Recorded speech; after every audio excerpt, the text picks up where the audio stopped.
कोल्हापूर महापालिकेच्या टेमलाई विद्या मंदिरावरून उच्च दाबाची विद्युत वाहिनी गेली होती। त्यामुळे विद्यार्थ्यांच्या जीविताला धोका निर्माण झाला होता। ही विद्युत वाहिनी स्थलांतरित करावी अशी जुनी मागणी होती। भाजपचे जिल्हा सरचिटणीस रवींद्र मुदगी यांच्या पाठपुराव्यामुळे आमदार अमल महाडिक यांनी जिल्हा नियोजन समितीकडून 32 लाख रुपयांचा निधी उपलब्ध केला।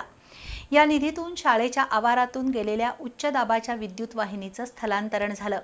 गेल्या 35 वर्षांच्या मागणीला यश आल्यानं शिक्षक आणि पालकांनी समाधान व्यक्त केलं। कोल्हापूर महानगरपालिकेच्या अनेक प्राथमिक शाळांमध्ये विद्यार्थी पटसंख्या चांगली आहे। टेमलाई विद्या मंदिर या शाळेमध्ये 1ली ते 7वी पर्यंत एकूण 28 वर्गांमध्ये सुमारे 1250 विद्यार्थी शिक्षण घेत आहेत। या शाळेच्या आवारातून 1100 केव्हीची उच्चदाब विद्युत वाहिनी गेली होती। त्याच्या तारा लोंबकळत असल्यानं विद्यार्थ्यांच्या जीविताला धोका निर्माण झाला होता। ही विद्युत वाहिनी स्थलांतरित करावी अशी मागणी गेल्या 35 वर्षांपासून होत होती। भाजपचे जिल्हा सरचिटणीस रवींद्र मुदगी यांनी आमदार अमल महाडिक यांच्याकडे याबद्दल पाठपुरावा केला होता।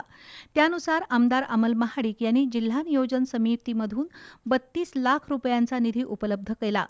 उन्हाळी सुट्टीच्या कालावधीत ठेकेदार इंद्रजित मोहिते पाटील यांनी ही विद्युत वाहिनी शाळेच्या बाहेरून नेली। त्यामुळे विद्यार्थ्यांच्या जीविताचा धोका टळला आहे। शिवाय नवीन वर्गखोल्या बांधण्यातील अडथळाही दूर झालाय।